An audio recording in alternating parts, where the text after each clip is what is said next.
So today we're going to discuss a very new topic called chatter. Now, what is this chatter? Chatter is just like a social networking platform that Salesforce has given to you. You can have people messaging, people can follow you on chatter, you can follow the records on chatter, all those kind of things you can do through the chatter. So that is within the company. And this is within the Salesforce, one of the object that the chatter has been provided to you. But is it within the company people or outside also? It's mostly within the app, in the whole application. So if there are hundreds and hundreds of users, you will be able to connect with all of the users. So all the users of that application. Yes. So the chatters of that application.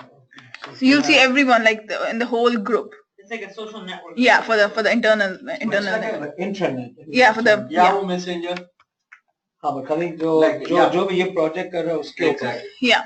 So if there's 3 projects running in the company, you can't chat with all 3. No, only with that. Organization wise, so you can follow people on the whole. Like link, आप link use करता होंगे.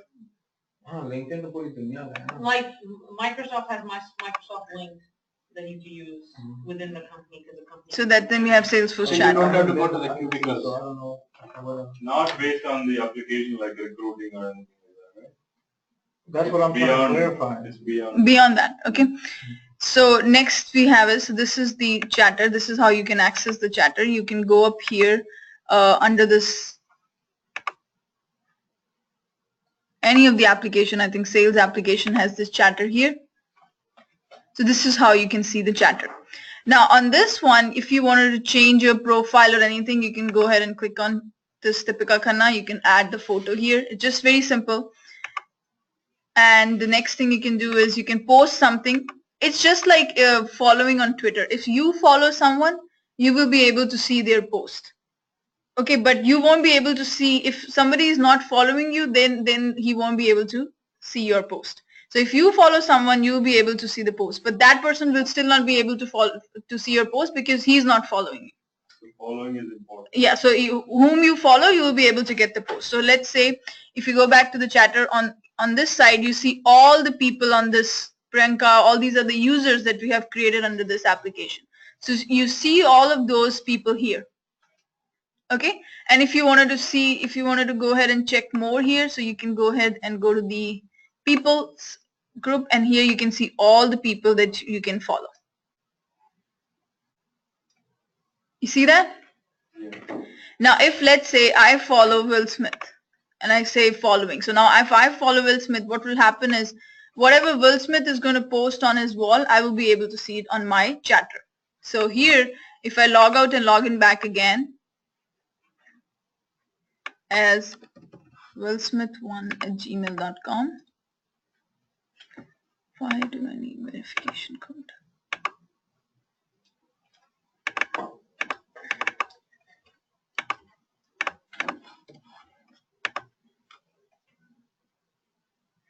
So let's say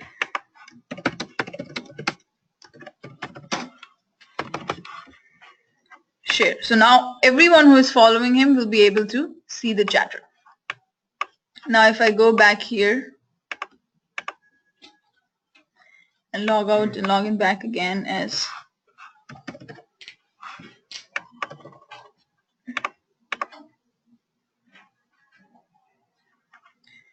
so now if you go back, he will be Deepika will get the message from Will Smith. But if Deepika posts anything, then no one, because no one is following her, then no one will get the post from here. Hi, this is Deepika. Here you can also select to whom you want to send it to a particular group, and if you wanted to only send it to your followers. So we'll talk about what group is. This is Deepika, and then just go ahead and share. But now no one, because Will Smith is not following you, so Will Smith is not going to get any updates. So this is one way that you can go ahead and. And there's also a way where you share files. Yes, yes. Documents that Yeah, are relevant. yeah. Yeah, we will see what we can do here. So now if I go to chatter, in the chatter I don't see Deepika's post because Will Smith is not following Deepika. So now here what also you can do is you can follow a particular record, and if that record somebody changes, you will get a notification about that.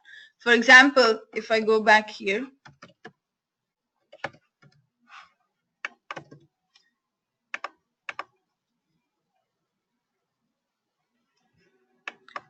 So if you go to the chatter here, let's say you wanted to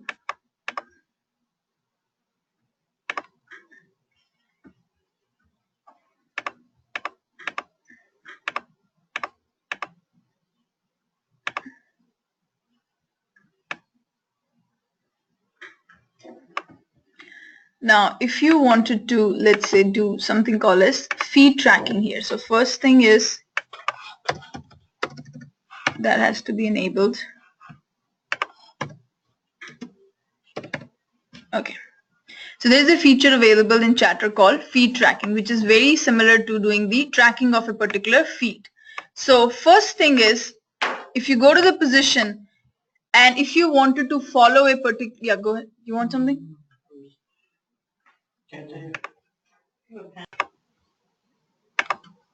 So now let's say these are the different. So first thing is you go to the setup here and you type in here feed tracking, and this is a feature available in the Chatter. So now what you can do is you can enable the feed. These are the different objects that Salesforce has provided, and also it also gives you the list of the custom objects like job application, job posting, etc. So these are the different kinds of objects we have. So now if you wanted to, let's say, enable anything for the position object, so you go ahead and click the position on the left hand side and you can say enable the feed tracking. Now what this is, and also you can select which fields you want to track. Okay, so here you can select up to 20 fields in the feed tracking. Let's say I wanted to track if somebody changes the minimum or the maximum pay, if somebody changes the open date for the position, I should know, and if somebody changes the status of the position, I should get a notification. So now these are the fields that you are enabling the feed tracking on. So what is it? It's the maximum and minimum pay, open date, and status. So these are the 4 fields that we are wanted to track.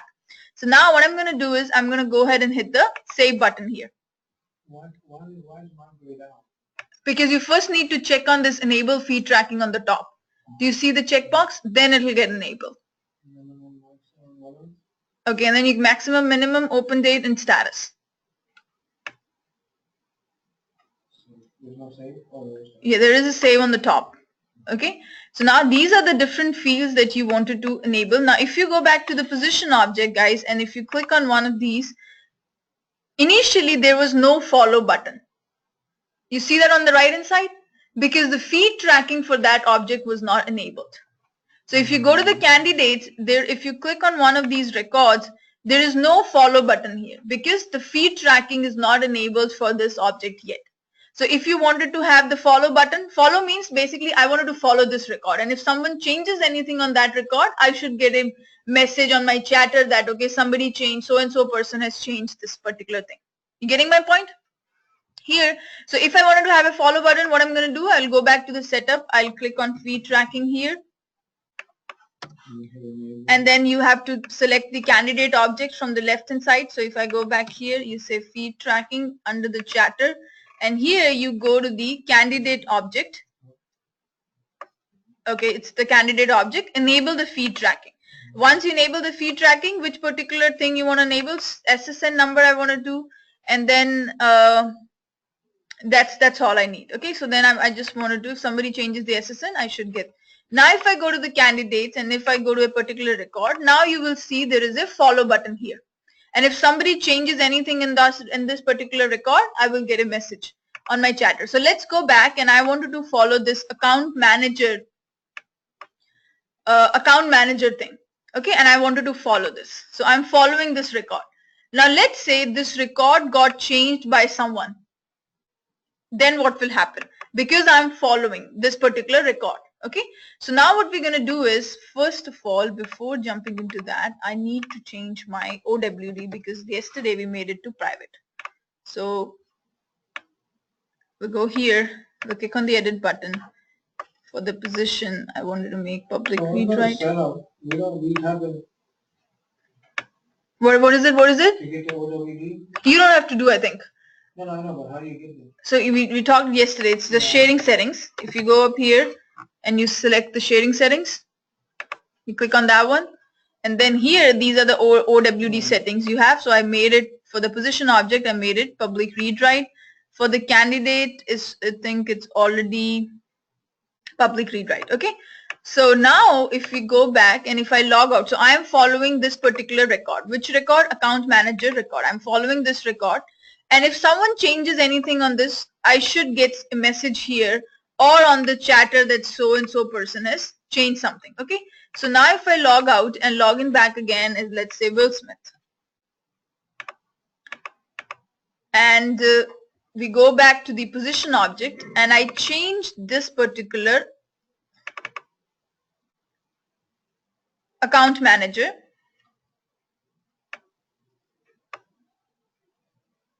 And you see that, okay, these are the people who are following. So there is a follow and there is a followers. So since I'm following, I have this thing here. Now, if I go back here and if you click on the edit button, and let's say we change the open date to 4th, and let's say we change the status to pending approval, and then we change the type to full time. So which fields we are following? We are only following the status field, open date field, maximum and minimum pay, right? But what fields I have changed? I have changed the open date, I have changed the status, and I have also changed this type. So let's see what happens now. If I go back and hit the save button.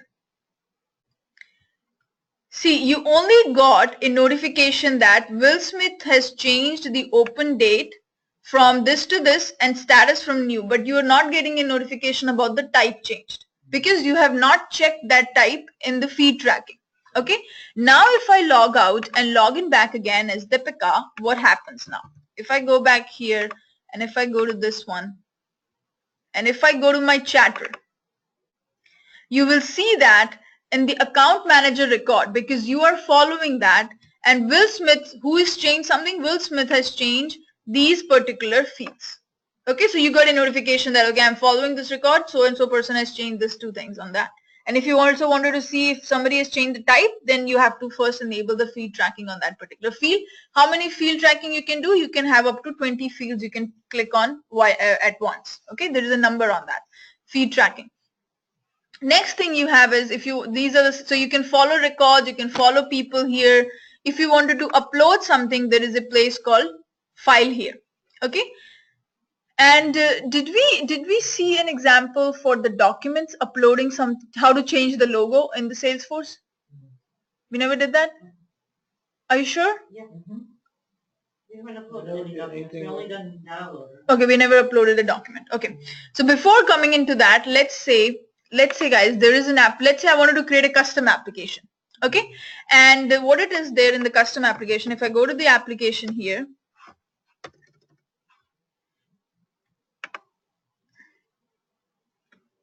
and if I click on app, so generally what happens is if you wanted to share a document with the Salesforce people, that particular document has to put it under the documents object here. So that is available. If you click on this plus button, you will see this documents here. This is the document object that you have. So anything that you wanted to use on this in the Salesforce, you first need to put it on the document. You can't just go ahead and upload it directly from your computer. Okay. So let's say I wanted to change the logo of this particular application, the one that I'm working on, the recruiting application. Or if I create a new application, let's say,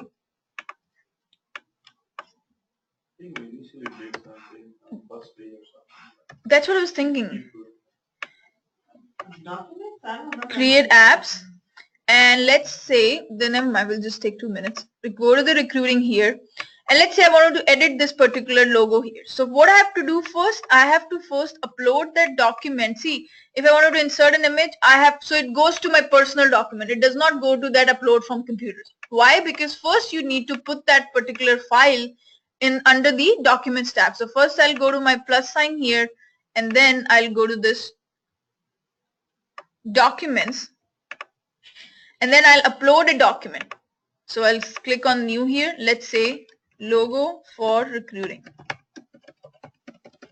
You basically need to come up with your JPEG logo or something. Yeah, whatever. Yeah, so you have to come, and the size should also be less than 20 kilobytes for the logo. Okay. Yeah, 20 KB. That's, and now here this is important. if you're using this document internally, you click on this. If you're using this document externally outside, then you click on this. One has to be clicked if you wanted to use this image somewhere else. Okay, so generally I click on the external available image, so it'll be available as well as internally as well as externally. So here, yeah. So now we go back here and we select a particular file. Let's say I go to my desktop. I might have a file. Okay, let's say this is the one. Okay, and hit the save button. So now you will see there is a logo came up here. Okay, this is the logo. And this document is available for external use. Now what I'm going to do is I'll go back to the setup and I'll go back to my app recruiting. Right now you see this particular butterfly here on the left. So to change that, you go to your app section and you wanted to click on the recruiting. This is the one that you wanted to go ahead and change. You edit this one and here you go ahead and insert another image, which is this one. So I wanted to click on this. So now go ahead and hit the save button. Now what will happen is that particular logo will get changed to the one that you have just created. So basically, the documents is kind of like an internal Dropbox. Yeah, so they're using that documents as the Dropbox where people can share the files. Okay. So does it also check for like viruses and all that stuff, or do you just not? No, I don't think so. They check it for viruses and all that. So those for they have more secured or virus hoga kuch inka online. I'm not sure about that. So here, now if you go to the chatter, what is going to happen here is, let's say you wanted to upload from in the chatter, you can directly upload a file from a computer, and you can select any file that you wanted to share. Let's say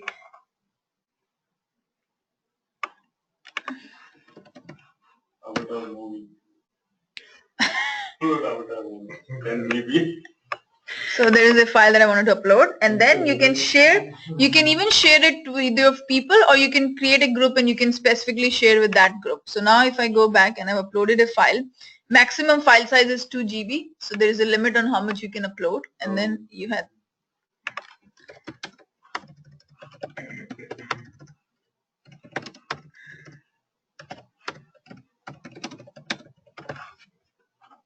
Everybody who is following you will get it. Yeah, because everyone who's following will get this particular file. If you want to delete it, you can just go ahead, and if you wanted to upload a new version, you can even do that, and Salesforce will take care of the different versions as well. So it also does the versioning on this one. So if you wanted to have a new file, then you can upload a new version of the file, and you can also specify what changed in that file, so it will keep track of this is the old one, this is the updated one. So that they do that. Okay, so this is, and then if you wanted to see it, you can see there's a, you can take a look at the file that we have uploaded.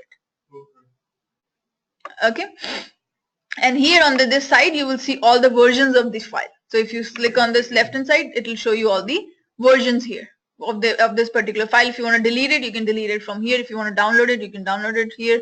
All these kind of things you can do it from the. But when you're using this memory, it's like you're buying it from Salesforce.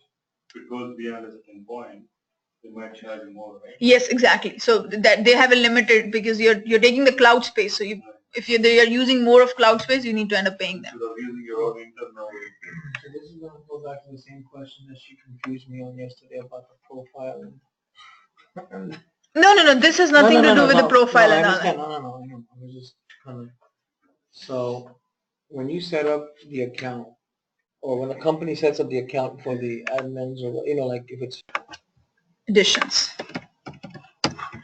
And each of the Salesforce additions will exactly tell you how many licenses of what type it's going to come from. So let's say your company has an enterprise. Okay, so they are paying 125 per user per month. And these are the different things that you're going to get it from here. You can get, well, you can do all these kind of stuff. Okay, but they never mention how much data you're going to get it here. So they're just talking about how many licenses, how many users you can have in your application. Okay, so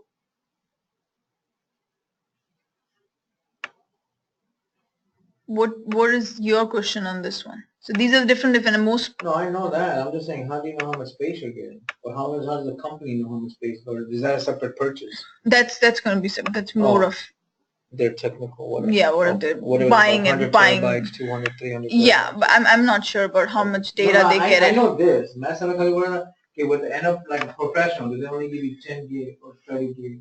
With enterprise, they give you a terabyte. You know, I mean, is it per user or is it company wide? It's company wise. That's pretty sure. It's company wise. It's not per user. It's not per user. But then they can track it, like if somebody is using more of they're required to internally in the company, not like they're going to track each and every user. But if there's someone using more than they have to, then they're going to have an issue with that. So let's say you have 100 people, you get 50 professional license and 50 enterprise, but then the professional guys are using more than your enterprise. Then you can talk to yeah, but they don't get it like this particular profile is going to get this much data. No, there is nothing like that. Okay, so now if you go back,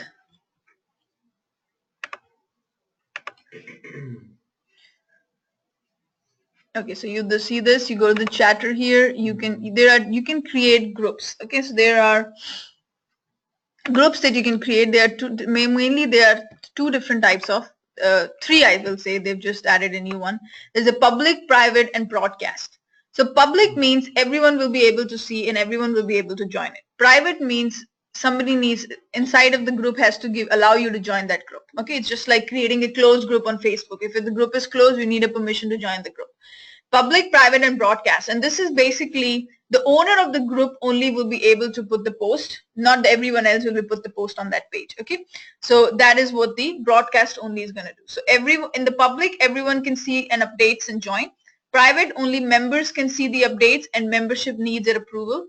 And only in the broadcast, only the group owners and the managers can create the new post. Okay. So in public, you can even join without even. Yeah. So if you go ahead and create a public group here, recruiting public group, and then you can see which people you wanted to add. Okay. So if you go back here, and if I say, and then if you can even archive this group, if no one is communicating over last 90 days, you can put it archive. Okay. And if you don't want to do that, you can click on this radio button. So now if you go ahead and create this, now you can even see how many people you can add the members here. So let's say I wanted to add Pranka here, you wanted to add Salman here, you wanted to add Banish here. So now you have created these groups. Okay, and now if you log in and if you logged in as Salman, they will see that you are a part of this group. Okay, so you can do, and if you want to change roles of the people, you can see manager, you can make someone the manager, and if you can make someone the owner, you can do those kind of things as well here. And if you have created a private group, then somebody needs a permission to join that group. So that is the difference here. So if you wanted to also schedule a particular event and then you wanted to send that information to everyone, you can go ahead and create an event here. Okay, there's one more thing here that is important, is this one. Everything else is very easy to understand. It's like you know what's going on, and it's very easy. This is what we call it as the global actions. Okay, this is what we call it as the global actions. So here what it is nothing but it's the shortcut. Okay, it's the shortcut for creating something. Let's say I wanted to create a new task. This is the shortcut. Instead of going back to this particular sales page and then going to the task menu and creating a task through there, you can just go to the setup. Sorry, you can go to the chatter here, and then you can, this is like called as like a shortcut of creating it. And new contact, you can create it through here. But the important point to be noted here is, guys, if you don't have a permission on creating a new contact, then you will not see that new contact link here. So it's not like there is a there's a loophole. If you have the permission, then only you're going to see the new contact. If you have the permission on creating a new contact or a new case, if you don't even have the permission on creating a new case, you will not be able to see this global action here. Okay, so you need also a permission to create a record for that particular action along with seeing it here. So let's say, so if you wanted to create a new case, you just have to answer these 4 fields instead of going to your cases and creating a record here. So you see here you have to enter all these different kind of data. And this place you don't have to do all those kind of things. You can just go back to the chatter and you can create the records through here. So this is more of like people who are using chatter a lot, they don't have to go around and they can just go through this place and they can create the records here.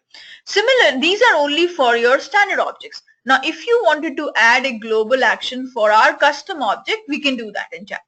Okay, how to do that? You go back to the setup here. There is a place called global actions. Okay, you click on the global actions here on the left hand side. This is what is for. If you wanted to create a new action, you click on that new action. Now what you wanted to do here, I wanted to create a new record. What is the object that you want to target? I wanted to target the position object. So you go up here, you select the position from here. What is the label you wanted to give? Label is nothing but how it's going to appear. New record. So it's going to say new position, something like that. Okay, so it'll replace it with the record that you have. What is the name? This has to be like with underscore. So I'll say new position. Okay. So this is what we have created, a global action. Now, if I wanted to go ahead and hit the save. Now, what are the fields you wanted to add? Like in the form that you are creating, what are the important fields that you want? So you can go ahead and select that. Okay, I want a position title. What else I want? I want the status of the position. I want the maximum pay on the position, the minimum pay on the position, and open date on the position. Okay, these are the values that I want. Minimum thing that they. Yeah, minimum they have to like answer those. Okay, like it's a small form, and then you go ahead and hit the save button. Here you can also do some predefined field values. Let's say every time a new position comes, the status will be new position. So somebody doesn't even have to select that. You can even set those predefined values here. So let's say I wanted to have a predefined value for status. Okay, and what is the predefined value? You will say it's a new position. So you can go ahead and do that. So these are automatically, those values will be there. Okay, now if you wanted a, let's say description, manually should say automatically if there is is there a description tab here? No. Okay, let's say functional area. So anyone, I wanted to give us a specific value of information technology. So you can predefine some values here. Not only the pick list, you can even pick anything. Let's say if I don't provide the minimum pay, the value will be something about 70,000. Let's say it's the minimum. Okay, hit the save button.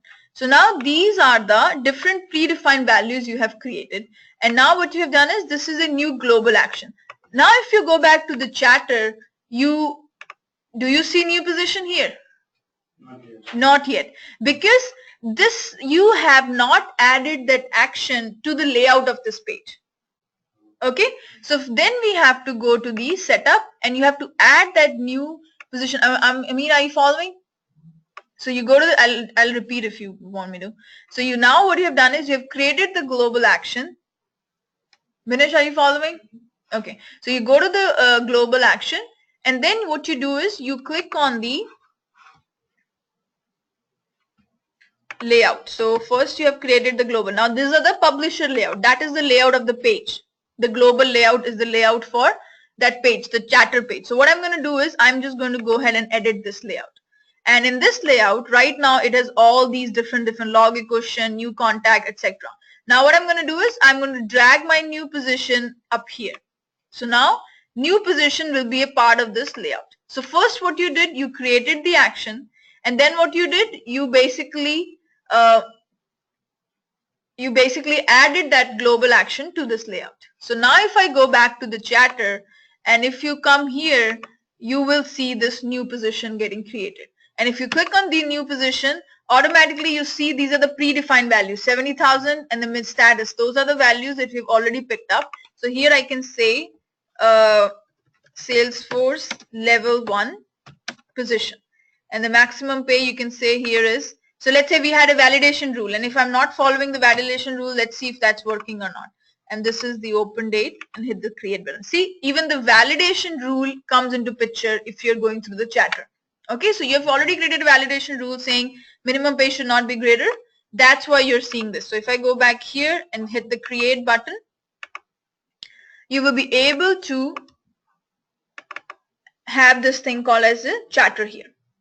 Okay, so if you go back here, you have created this particular position, and if you go to the position section, you will see that in the positions record, that particular record has been created. So if you go to the positions here, there's a Salesforce level 1 got added, but this one is through the chatter.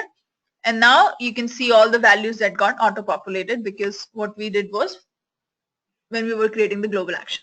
So this is the way of creating the global actions. Do you want me to repeat, Binish? I mean, my question is, I understand what you're doing and you're creating this. My questions are, how do these things, or how do these scenarios play out in real life situations?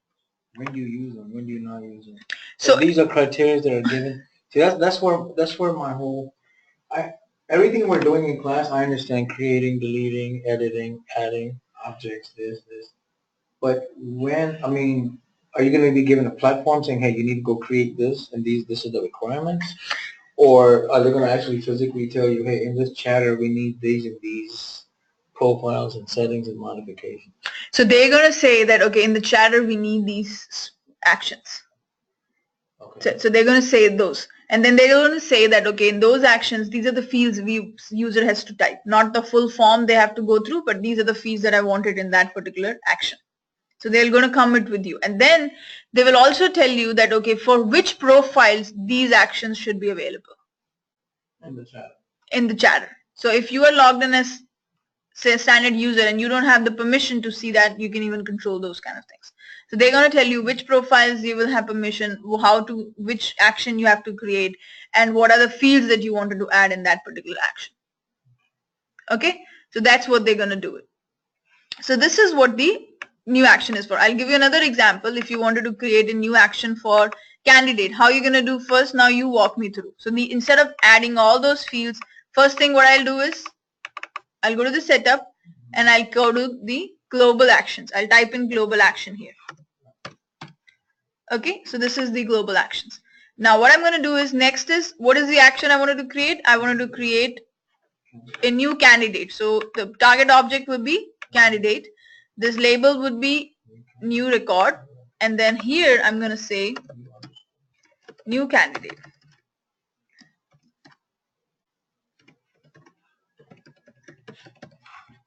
And then hit the save button. So now what are the fields you want? You can pick up first name here, last name here. If you want somebody's email, you need it these days, SSN number. Those are the information that I want. Hit the save button. Okay, so if you want to do that. Or visa record, I don't know. Okay, visa required. Hit the save button. So now you have created the action. Now if you wanted to set any predefined values, you can set up here. So by default, let's say country should be United States.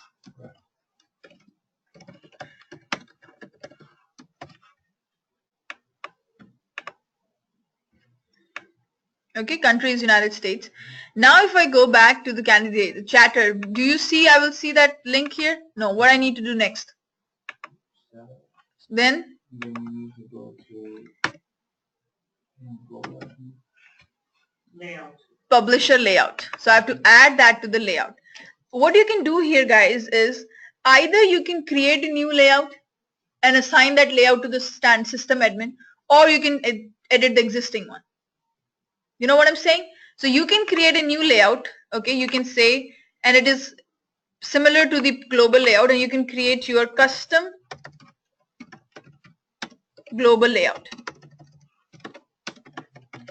And in this layout, let's say I wanted these actions. So you go ahead and, because it's a copy of the global, that's why you see all of these. Right. And then you can scroll down the new candidate, hit the save button. Right.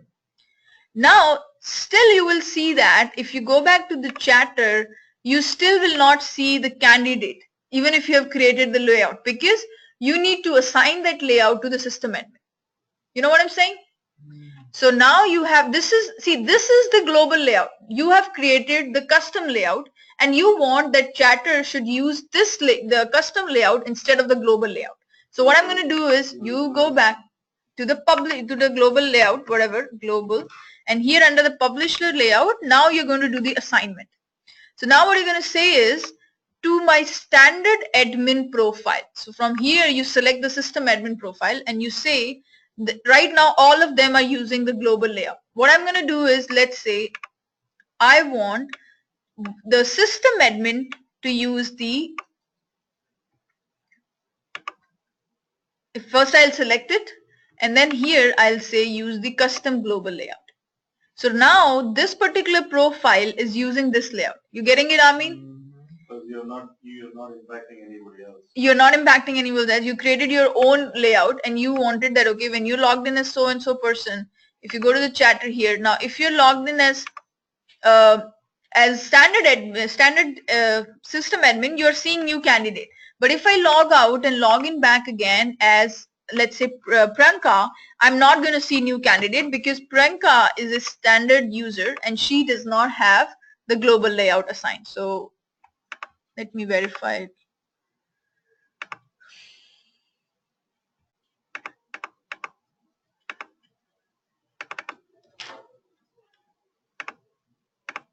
So if I go back here, verify. So now what's going to happen is you're going to go ahead, and if you go to your chatter, Priyanka is not going to see new candidate because she does not have that layout assigned to her. So she only sees the other stuff. And do you know why she does not, even she has the, this is the important question, guys, even she has the global layout. Koti, even she has global layout assigned. Why is she not seeing all the other one? New task, new case, new all that kind of stuff. Why you think that's not there? Because she's a standard user, right? And everyone except system admin has a global layout assigned. Now in the global layout, you have added all those new tasks, new opportunity, new case, everything. But still, she does not see the rest of those. Why? Because the assignment? They have an assignment? What profile does she have? Exactly. So it goes to the profile. Because if she does not have the permission on the standard objects creation, she's not going to see anything on the chatter. You know, that was another thing. If you don't have the permission, just by having chatter is not going to make a difference. So Salesforce takes into consideration your profile, your permissions all the time. There is no loophole that you can do things that you cannot do through chatter, but you can do through here. No, there's not no such thing. So it will take in consideration of what profile you have, what permissions you have, and then only it will go ahead and do further. So these are called the global actions. You getting it, guys? Any questions? Okay. There's one very important topic, and I think I forgot about it. That is called the record types. Okay. So this is the end of the chatter. This is all about the chatter. Next thing that we have here is the record types. Now, what do you mean by record types? Now, guys, let's say you have created a particular, you go to the recruiting here, you go to the position, you click on the new position, and you have these different fields that you have. Now, the problem here is, guys, if the user who is creating a new position and he's creating a position for an account manager, for account manager person, these fields does not make sense, right? Required languages section does not make sense. These fields only make sense for a non-IT, for an IT person. These fields does not make sense for the non-IT people, right? So you can't go ahead, what you're going to do, you'll go ahead and say new IT position and then non-new IT position. Do you want to do those kind of things? That's kind of weird, right? You don't want to create two different objects to say new non-IT and new IT. Yeah, it gets complicated. It gets complicated. Similarly, let's say there was in the real-time scenario, what's going to happen is, let's say you are working in a account, you are working in like a brokerage firm. Okay. There are different kinds of accounts. You have leasing accounts, you have like the rental companies, etc. And the things that make sense for the leasing does not make sense for the home, other kind of rent places. So there will be certain fields that you wanted to make it visible to that particular account and you wanted to hide it in the other brokerage account or the leasing accounts or legal accounts and all those kind of things, right? So you can't create different objects in those scenarios. You can't go ahead and see, okay, new brokerage account, new this, new that. What you want is you wanted to customize so that if the person who is creating the account is a brokerage, these are the fields he should see. If person who want to create is a leasing account, these are the fields he should see. Okay, so that is done through something called as record types. Okay, those are something done through the record types. Now, what does that mean? For those, let me go back to my profile, Deepika. Go ahead and hit the login. So now what you're going to do here is you go back and you say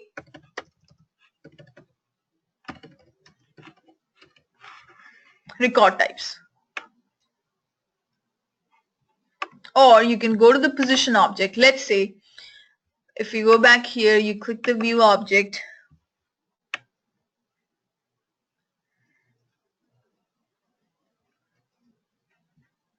See there, these are the record types. Okay, let's say I want two record type. One is for IT and the other one is for non-IT. Okay, so I wanted to create two record type. One is for IT, the other one is for non-IT. So what I'll do is for IT record type, I will see these fields. What fields? All the required language section. I will see those required languages section. Where is the required language section? This one. I will see the required language section. But for a non-IT position, I will not see the required language. This is my requirement. Like, okay, this is my requirement. So what I'm going to do here is I'm going to go to the setup here, and I will go to that particular object, which is the position object, and you say view object here. You scroll down, and there is a place called record types. So you go ahead and click on that record type. Okay. Now what I'm going to do is you go ahead and click the record type, hit the new button. Now what is the existing record type?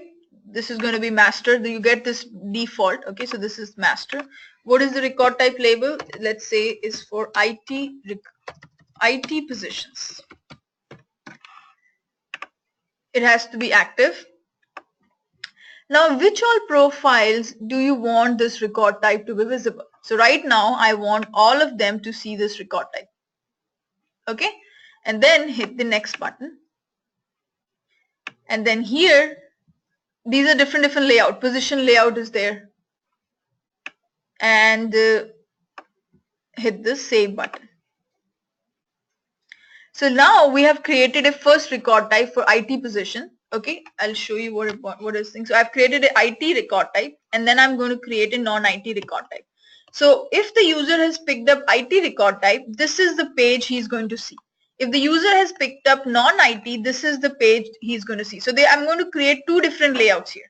So there will be page layout 1 and the page layout 2. Are you getting, guys? So first thing I did is I created an IT record type, and that has the position layout. So what the position layout is nothing but this whole layout that you see. This is the position layout, which has the required language section. Now I'm going to create another layout, and which will not have the required language section. What will I do next is I will assign the IT one with the position layout and the non-IT one with the another layout. You getting my point? So I need two view of the same page. Right. So first view I will give it to the IT record type, and the second view I will give it to the non-IT record type. And the first view will have the required languages section. The second view will not have the required languages section. Does that make sense? You know why we are doing everything? Now what I'm going to do is I'm going to go to the position, and I'm going to say view object, and then I'm going to create a new layout. So this is the page layout for the position. Now I will create another layout, and that is similar to position layout, but this is a non-IT layout. Okay, and hit the save button. Now here, this layout will not have the required language section. So I'm going to go ahead and get rid of all the sections. So what I'm going to do is, So after you're still going to create another record type. Exactly. Non-IT. Exactly. After you create. Yes. So I'm going to go ahead and get rid of this whole section. That's what I did. So now this layout does not have required language section.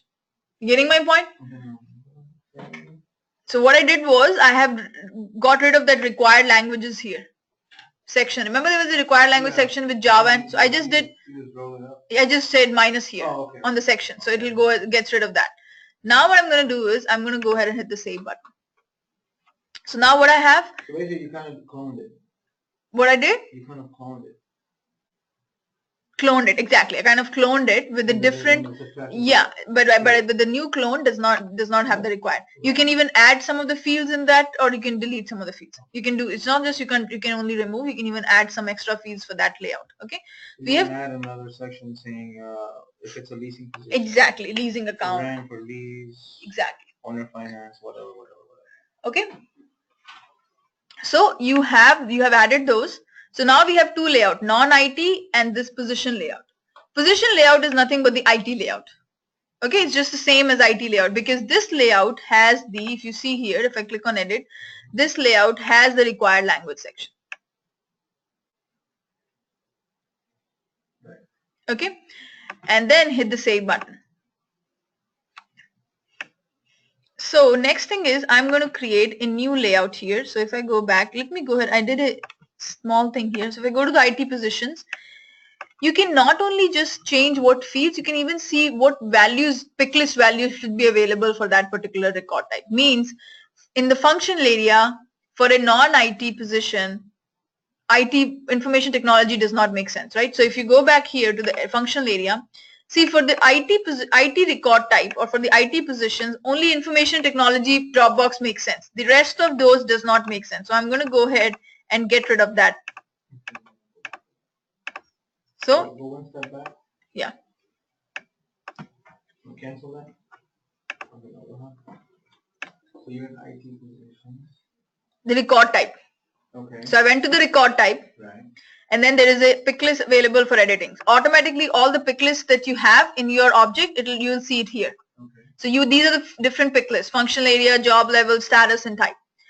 And let's say I wanted to even customize what pick list a user should see when he is entering as a IT record type.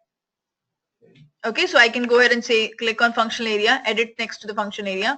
So I'm creating a record type for IT positions. So what I'm doing is I don't need finance and human resources. I can move it on the left. I don't need retail operation miscellaneous. I can move it on the left. Just bear with me for a minute. Okay. Hit the save button. So now when you are logged in as an IT record type, when you are creating an IT position, and if you select that drop down, you will only see IT. So now if you go back to this one, let's say under this functional area, now you only see information technology. It makes sense? Does it make sense? Okay. So now I'll go back to my step. So I have created this IT. Now I have to go back to the position object. Now I have to create a non-IT record type. So I've created two layouts, but I have not created the non-IT record type. So I'm going to go ahead and create the second record type here, which is a non-IT new. I'll call it as non-IT. And then active, it has to be active. Which all profiles you wanted to enable? Make this one. Now what is this default section is for? Default section is for, guys, let's say you work in leasing department. Okay. You don't care about the rest of the accounts. So what you can do is you can select that particular layout as your default one. So every time you come and you create a new position, you will see only this layout. You will not even bother to see the other layout. So you can make that as a default one. Okay, you can make it as a default one. So that is what. So let's say standard user recruiting, non-IT is the default one. Okay, you getting my point? This is the default one, and hit the next button. And then which layout it has to select. Now I'm selecting that for the non-IT. So what I did is I created two record types. I created two layouts. And then I assigned the IT one to this IT layout and the non-IT one to the non-IT layout. Okay. And then hit the save button. And if you have any functional area, let's say for this functional area, I want everything except information technology because this is a non-IT. And then hit the save button. Okay. So now if you go back to the position, first thing they're going to ask is are you talking about IT position or non-IT? If you are clicked on the IT, you will go ahead and see this one, which has a required language section because you picked up the IT record type. And if you go back and if you say non-IT, then you will not see the required language section because this is a non-IT layout. Getting my point? So every time they have to answer this question because you have not made anything default for them. But now if you go back, we made for the other profile, the standard user recruiting profile, we made it what? We made it a non-IT. So I think Binish has that profile probably. I'm not sure. Why do I need to answer that again? I know. It's annoying.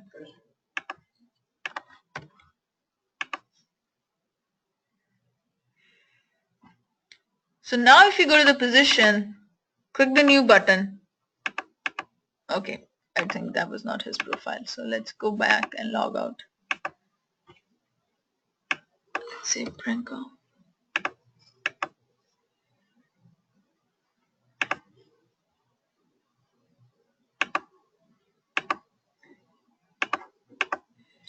So based on that, you're gonna get it. Let me see.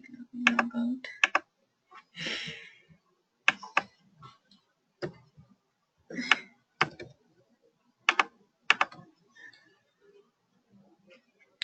So if you go to the users here, let me see what was the standard recruiting profile.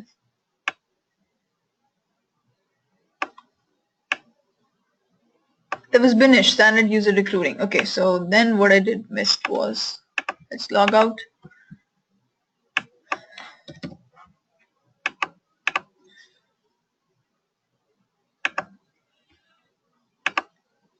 Non-IT, if you select, you go to the same one. Okay, there's no languages section. If you select the IT, you see the section. I don't know why default is not working, but the purpose of the default is automatically you will only going to see that thing. Okay, so this is the main important thing for record types. So now you understood why we need record types. If you want different view for different conditions, instead of creating 4 different objects to take in consideration of all, we created 4 layouts and 4 different record types. You assign those record types to that particular layout. And this is what the record types is. Any confusion on the record types? We created 2 records and 2 layouts. The only thing I'm missing, I think, is They'll always ask. So whenever you are creating a record type, there is a page that asks you which layout you want to assign that to. Let me show you. Where was it? So if you go back here to the setup, and if you go to the record types, so you have to first go to the object. It's not, go to the new here, quick access menu.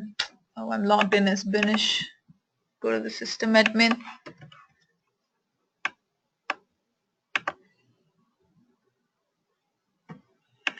Go to the positions, quick access menu, view object.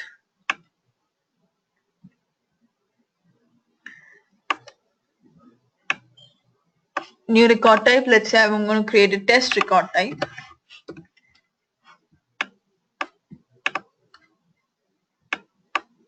This is active, you have to make this active. Hit the next button. See this one, which page layout you want to assign. So you need to pick, this is the page layout you have to, then that works, so that particular record type will be this one. If you forgot this step, what you have to do is, you go to the position object, and there is a place called page layout assignment. So you go to page layout assignment. Here you can say, for IT position record type, I want this layout. So if you, let's say, which layout are you missing? for the non-IT, right? So non-IT is pointing to what right now? The position layout. So you click on that non-IT. So you say edit assignment first. You click on edit assignment. You select the non-IT from here, and you go to system admin, right? Yeah, you go to system admin, and you go to the record, that particular object, and you just change it, this particular one, to the non-IT one. Yeah, there's an edit assignment. Let me come there. So the next thing we're going to do is workflow and the approval processes. Now, what is a workflow and what is an approval process?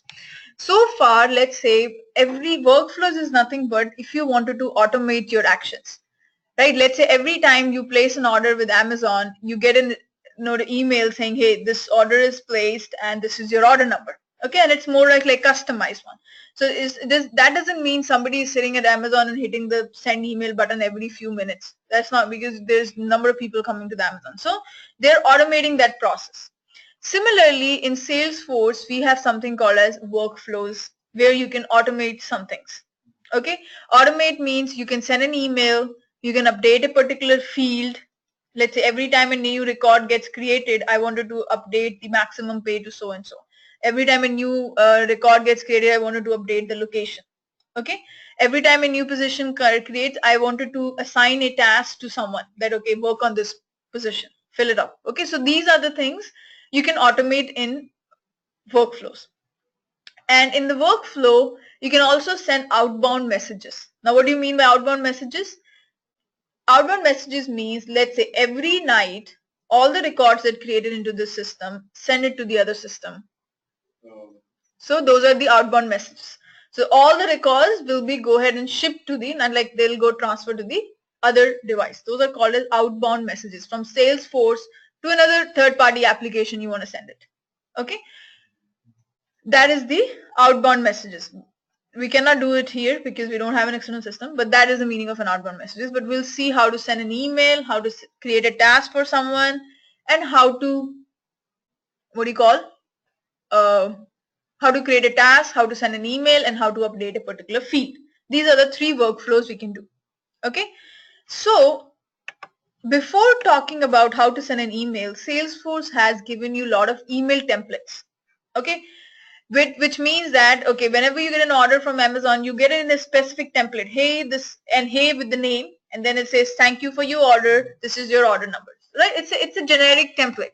So Salesforce has given you a lot of these templates by default. So if you wanted to create your own, you can create it. So here is the place. You go to the here, and then you say email templates. Okay. And in this email template, guys, I'll repeat, go to the setup here, and on the left hand side, type in email templates. Okay, and you click on these email templates, and in this email templates, this is the place you get the new template. Okay, these are the existing templates. Is everyone on the same page? These are the default ones Salesforce has given. Okay. You have it all uploaded. What are you saying? Okay, so you go ahead and create, and these are the folders. So you get a folder, public email templates, and you get a personal email template folder. Let's say I wanted to put it into my personal email templates folder. Okay, and you go ahead and hit the template button. If you want to create a new folder, you can create it. These are the different types of the email templates that you get. Text, HTML, custom, Visual Force. Letterhead is nothing but your company information. Let's say you already have a letterhead with the logo of your company and with the certain phone number and all that. You can create a letterhead, and then every email that you send will be sent with that letterhead. Okay? Yes, sir. Okay, so the letterhead you would have to create first. You would have to create it, and then you would have to use that letterhead. So if you wanted to have to put it inside the. So there is a letterhead section here. No, but you have to create and put in your documents, right? No. You just go to the letterhead here, okay, and you create a letterhead. You can upload it if you have one ready. No, you can create it here. Oh. Okay. But you know, like you were talking about loading images. Yeah, if you have letterhead, you can upload it from here. And you would have to drop it into the documents, and then you can use it. So if you say new letterhead, or let me go back in the email templates. If you have your own letterhead, right, what you go is you go ahead and click on email templates. You say new template, right, and let's say you can only use the one which says with letterhead. Okay. Here they'll ask you, where is your email template? Oh, okay. So the one you have to make it in active letterhead first. Oh, never mind. Let's just stick with it. Okay. So if you go back, you click on the letterheads here, and you create a new letterhead. So next, and then say new letterhead, available for use. Yes. You have to click on this one. So if you upload it and make it available. Okay. So you go to letterhead? Yeah, you go to letterhead and click new letterhead. So we'll say recruiting.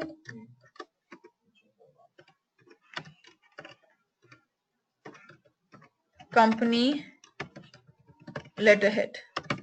Okay. And hit the save button. So now here you can select what are the background color you want. If you wanted to add a logo, let me select the logo. So logo will be picked up from the same place. Okay, the logo will be picked up from the same place. So you have selected that logo. There is my logo. Let's say here also I wanted to put a logo, so I'm going to go ahead and select that logo as well. It's very simple. You following? So you just edit. Yeah, select the logo and then Select logo. yeah, select logo and then you get it. Yeah. If you want to remove it, there is a remove. If you wanted to change the properties of this, you can see, okay, I want the logo on the left hand side, all that kind of stuff. Am I going too fast? No. Okay. So here you selected this. And then here if you want to change the body color, you can go ahead and click on the body color. Let's say red or whatever. Pick it up. I don't think it didn't changed. Red and click OK. So now it's going to change it. Getting it? And then if you want to change the footer properties, you can go ahead and do it. If you wanted to provide your email address, all that kind of stuff, you can go ahead and write it down. Okay, and hit the preview. So this is how your information will look like. Okay, this is how your email will look like if you're going to send it to someone. The body, the text that will go, it will go inside of this red block. Okay, so you have created this email template, and let me go ahead and save it. So this is your email template. Now this template, if it is this checkbox is not checked, you will not be able to use those HTML email templates because they need a letterhead and you have not made a letterhead, because you have to make sure that you have clicked on this available for use checkbox if you want to use the letterhead. So now the next thing we have to do is, we have created our letterhead. Now we're going to create our email templates. So we'll go back to the email templates here.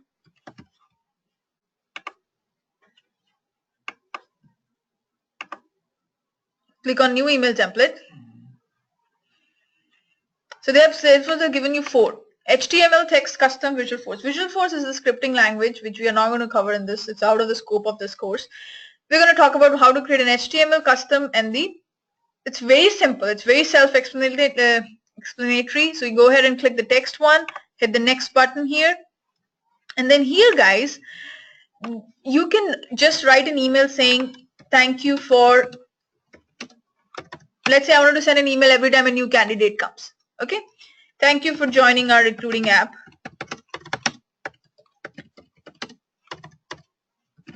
Okay, and if you guys want like an address that make it a little more personal, you can select the candidate first name also. So if I wanted to say dear and with the name of the candidate, so what you can do, there is something called as merge field available on the top. You see that? From here you can select which field you want to access. So let's say you wanted to access the candidate object fields.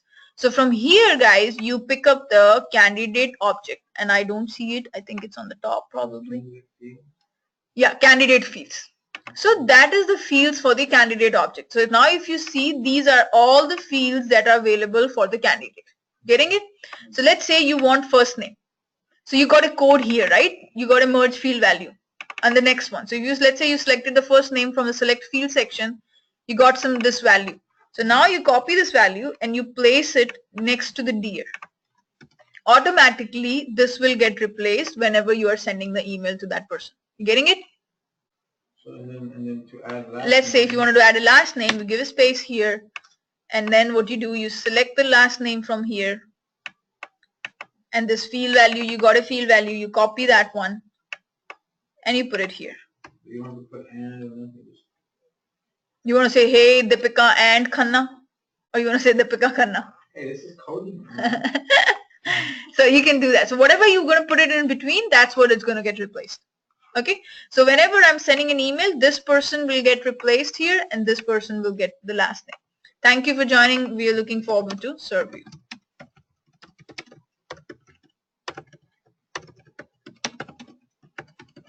You do the available for use for results. Yes, available for use. Thank you. So now if you wanted to send like who is sending the information, you can always select. So that is under the user because you are logged in. So those you can get it through the user field. So select the user fields from here, and let me select the user first name. So because it will show my name. So first name, and then if you want the last name, you can get the last name as well. user's last name. If you want to pick up the email address of the user or the username, you can go ahead and do that also. So if you wanted to select the username, get the username from here, and this is what it's gonna display. First name, last name, and the username. Got it? And then hit the save button. Error invalid data. Uh, Give the email template name. Okay, what is it? Text email template example.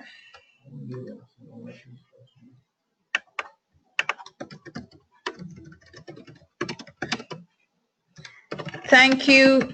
Welcome to Salesforce, let's say. This is the subject. Should I hit the save button? Okay, so now we have this thing. So now this is the email that we have created. Similarly, you can create the emails with the letterhead also. Let's go ahead and create that one. Subject. Okay, and if you want to test it, you can just test it here. So let's say, Why is it error? because you have not full pop, it will also show you why it is showing errors. Because those fields are empty. Value, put the value there. You said email template name? Yeah, I put it as text email template example. That's my name. Come up with your own name.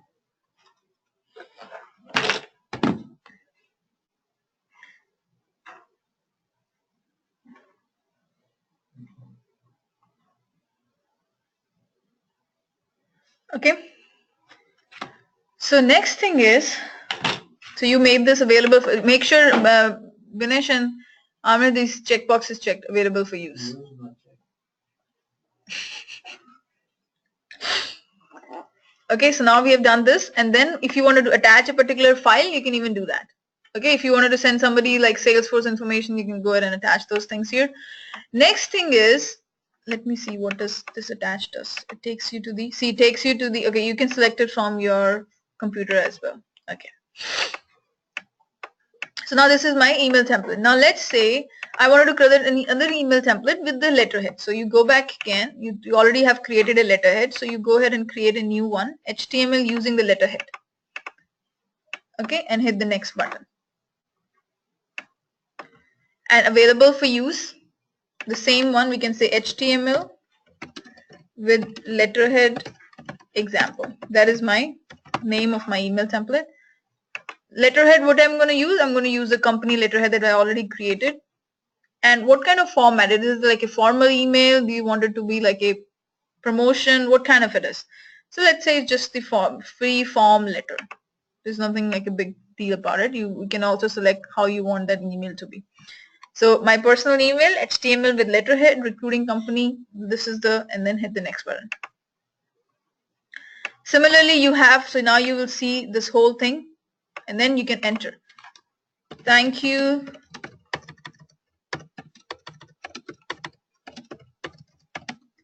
for being part of Salesforce community.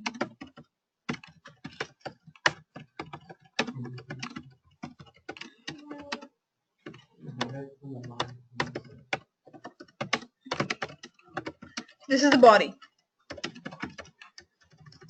Okay, and then you can go ahead and do whatever, and then if you wanted to do the same merge field, you can pick it up from here. Okay, and then this is another email template, and hit the next button. You don't have picked anything, so I'm going to say from है क्या कह रहे हो आप क्या कह रहे हो I put something in there, don't I? Do I need to copy from HTML later? I just had some visitors, okay. So they are just visiting. Type this in, right? Okay, and yeah, that's right. And then I hit next. But it doesn't come in the body. Oh, so that was, what was that? Yeah, mine is not coming in the body either. Where it is coming? It's not. When you click next, it doesn't come anymore. Okay, wait a minute. What is this for? Let's just see where this is gonna go. Let me just copy this whole thing. Control C.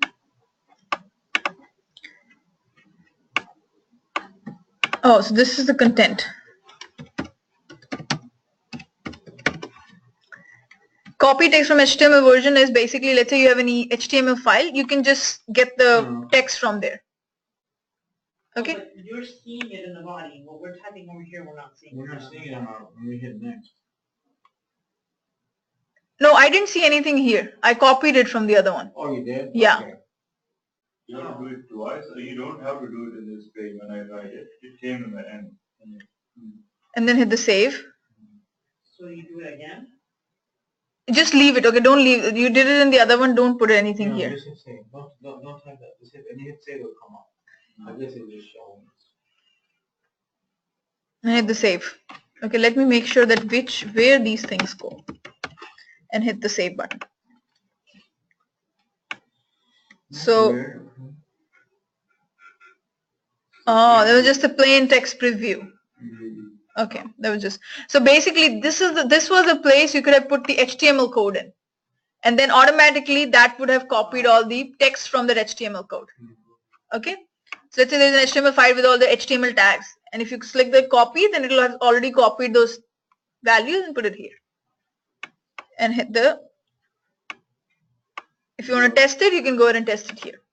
Okay, you can select for a particular user. We'll test it now. Let me just go ahead and send it to me. Go ahead and click OK. Now if I go back, you see there is a message came. Thank you for being part of. It does not display images. And then it is, this is what it is. Got it?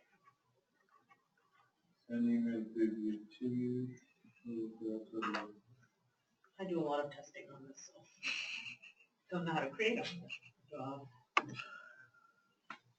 See, it's easy through Salesforce, creating the email Because I templates. know our company uses Blue Hornet, and it's a pain in the butt. Really? Yeah.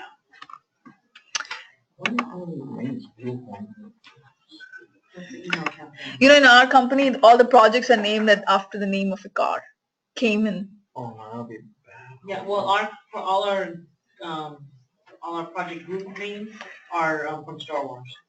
Okay, and we have like Solo, Yoda, Mustang, Sonata. Mustang, and Cayman. I don't know. I've never heard of Cayman. Porsche. Oh, Oh, yeah. oh. So it's a Porsche Carrera, right? Carera is also There's there. Carrera, Cayman. Ah, There is Cheyenne. okay. Panamera. So you go up here. So now you have created the email templates. Okay, and the custom is also similar. It's just like this plain text. You can use the letterhead, all that kind of stuff. Now what we're going to do is we are going to go ahead and write our first email. Okay, we're going to go ahead and send it to the people through the workflow rule. Okay, so we're going to go ahead and create workflow rules. So I showed you there are different things that you can do through the workflow. You can send an email. You can update a particular field. And you can create a task. And you can do outbound messages. So these are the things that you can do through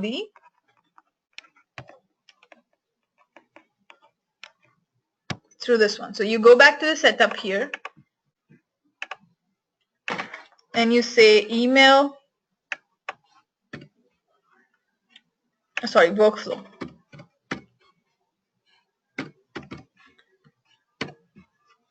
And you go up here and you say workflow rules. Okay. Now what is a workflow? You always have to read this. The many of the tasks you normally assign is the emails you regularly send, and the record updates are part of your organization standard process. Instead of doing this manually, you can configure a workflow to do it automatically. Okay, so what is a workflow? Workflow automates the process, the following types of action. It automates the tasks, it creates a task for a person, it assigns to that person. Email alerts, you can send an email alerts to the people.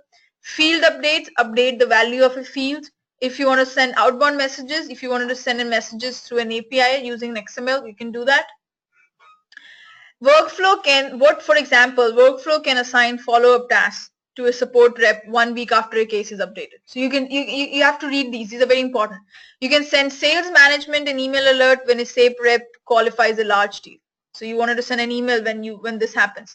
Change the owner field of a contract 3 days before it expires. So if every time expires, so before the field owner changes, you want to send an email. So each workflow consists of when that workflow should run. Okay, there are different criteria. When the workflow should run means, do you want the workflow to be run every time a field gets created, every time an object gets created? Then what will, or you want the workflow to be run every time the object gets created and every time it updates? Okay, these are different ways that when you want the workflow to get fired. So let's say your workflow says, every time a new position gets created, I want to send an email, if that is your workflow criteria. Or if you say every time that position updates, I want to send an email, then what will happen is every time you change anything on that position, you are going to get an email. Or there is another one, every time the object gets updated and it meets a certain criteria. So let's say you wanted to send a position an email to a candidate whenever a candidate gets created with the last name of so and so, okay, or with the country of so and so. So you can go ahead and do these criteria that cause the workflow rule to run when you want the workflow to run. What are the actions that should be taken place when the record matches the criteria? So if there is a criteria, if you said that, okay, whenever the candidate comes with the first name of Deepika, I wanted to fire an email. So this action will be what? Sending an email. That will become the action. For example, Salesforce can automatically send an email that notifies the account team when a new high value opportunity is created. So whenever there is a big thing that we have acquired or there's a big deal going on, then you wanted to send an email to congratulate everyone and all that kind of stuff. So you can go ahead and do those through the workflow. They're also time dependent and time independent. Let's say time independent means immediately. Okay, you wanted to see, you created a position gets created, you send an email. That's a time independent. Let's say you wanted to send an email. Let's say you have a Netflix account and you are getting your membership is getting over, or the trial version is over, and before the trial version expires, you get an email saying, hey, your trial version is going to expire in 3 days. So that's a time dependent one. Okay, so whenever you can create a time dependent workflow also, 24 hours after this email, or 24 hours after the candidate has been created. Okay, so time dependent actions that queue when a record matches the criteria and execute according to the time trigger. So based on what time you have selected. For example, Salesforce can automatically send an email reminder to the account team if a high value opportunity is still open 10 days before the close date. So if you wanted to send an email, if the position is still open and it's been 10 days before the close date, then this is the time trigger. So it depends on the time. So you got it? Next, then you have continue. Always read these. Most of the times questions come from those topics. That's why make sure you read this.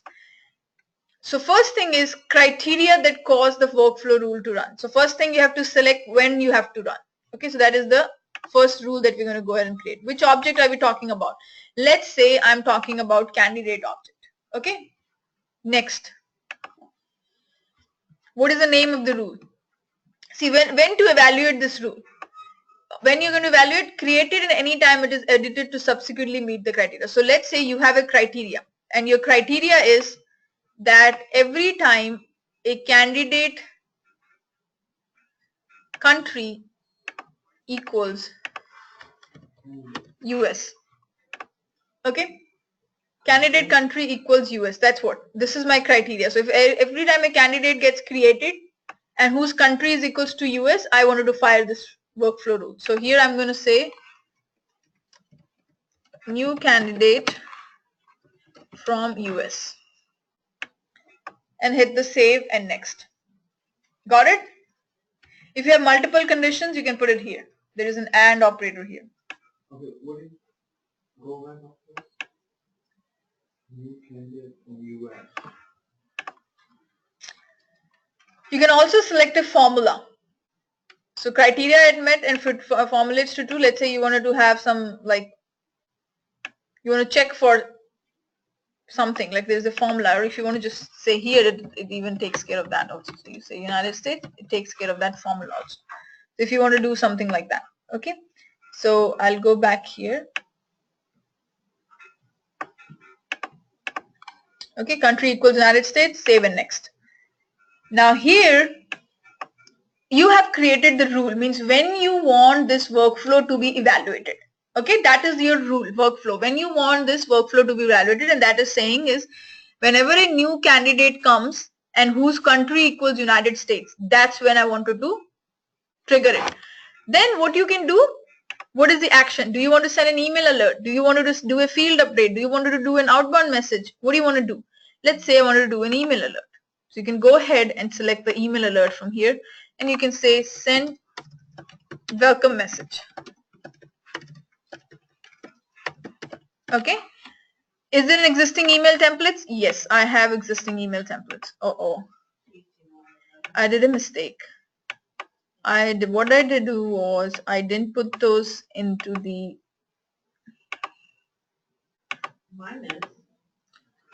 because you didn't put it under the private your folders, right? You put it under the Public email, is that what you're supposed to do? So now I have to go back, go to my email template.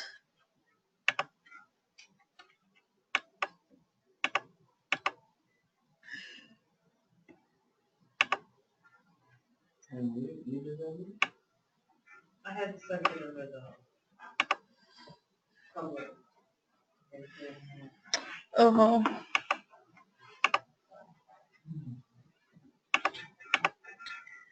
Let me just clone it. No, you push out the clone the best way out, right? Yep, clone it. So now I'm gonna hit the save. Got it. Next वाली को करते हैं clone. Clone this one. Put it into this folder and hit the save button. That's it. And now you go to the workflow.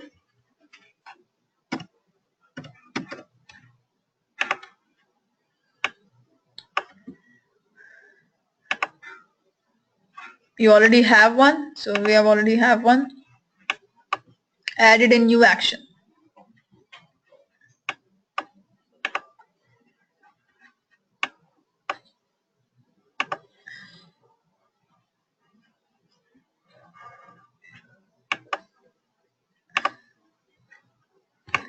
Okay, workflow action is new email alert. Okay. Thank you.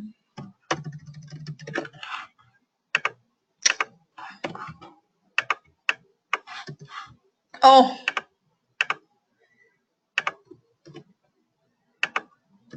Send welcome message, email template. Now you will see the email template that I've just created. HTML with letterhead example. So you pick that one. Protected component means you cannot make the changes. What changes? Let me see. This somebody asked me, and I think this is the. You put in your coverage as well.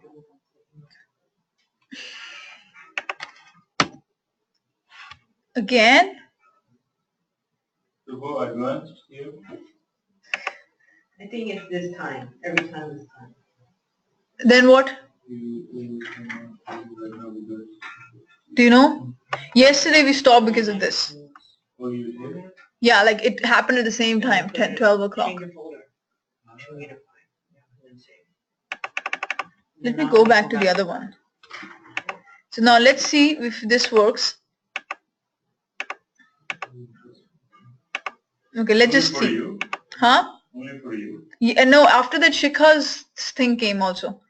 So now we can select for whom you want to send this email. So if you wanted to send it to... But why would the email trigger would be just for anybody that applies that's in US, right? So why would we pick users here? Because Good point. Okay, so basically you don't want to do that. You wanted to do it based on the email field of that particular candidate, right? So what you're going to do here is you select here move this one to the right hand side. So if there is an email field on the candidate, automatically it will go ahead and send it to that person. Okay. And then I also want to put my name as well, just to be in safer side. Okay. Is there any other email you want to put yours? Did you Yeah, select finish email? that. Did you select email? Binish.sheriff. @gmail.com. Is this the right one?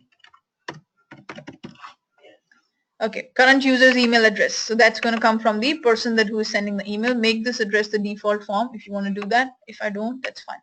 So what happened is, since we are creating this email for the candidate object, the workflow is for candidate, and what will happen is the email field of that particular candidate will be used to send the email. Okay, if you want to send it to other people, you can send it, we can put it here as well. So now go ahead and hit the save button. So this is my whole thing. I have created a rule where it says the candidate country equals United States. Okay, and then you have created an action, Send a welcome letter. and then you have sent a welcome message and hit the done button. Now the most important thing, you need to activate it. Okay, Push button now. there is an activate button here. Next thing here is, just give me a second, guys. Where is the next one? Go down. You don't need a trigger or anything. The trigger? Hanji? You don't need a trigger for this. Trigger is basically, so trigger is this one, new candidate from US. That's going to be the trigger. Like every time a new candidate comes, which is equal that, and this is not a time dependent. Oh, is it time? That's a time dependent. Like if you wanted to send an email after 24 hours from today, this is for. Okay. So here, Airborne, you cannot do it on active root. because you've already made it active, so you have to first deactivate it and then add a trigger and then do it. So you go to the candidate. I'm going to create a new candidate, and let's say the name of the candidate is Like, Yash. you cannot fill the gas when the car is running. You can fill the gas when the car is running. And use a cell phone. They say don't use your cell phone either. Your car will catch on fire. When was the last time you followed any rule? No, Email. Let's you put speed every day. let's put email. What's your email? Screensheet@gmail.com. AMYN. AMYM. I said no N SHARIF@gmail.com. Amin Sharif. Mm-hmm. And then what we do is you go ahead and select anything if you want, and then hit the save button. Oh, So you now, know we didn't do one thing. We didn't select the United States. So did I get an email? Let me see. Does it See? say US or something? Yeah. So I got an email. Did you got an email? Yeah. And what about you? Yeah, I did. You should not have got an email. Or you did it on your own. But mine, when I saved it, when I activated it, it said you cannot add time triggers to active. Oh, that's fine. See, you also got an email. Because why you got an email? Because your email address, we put it here under the Right, candidates. but I didn't get it when I did it on my own. Like I put my email address. The country needs to say. Did you say country is equals to United States? Yes. Say US, not US. Yeah, U.S. Uppercase. Yeah. You did? It's right there. Canada country equals. Yeah, but does that match what you have on yours? On your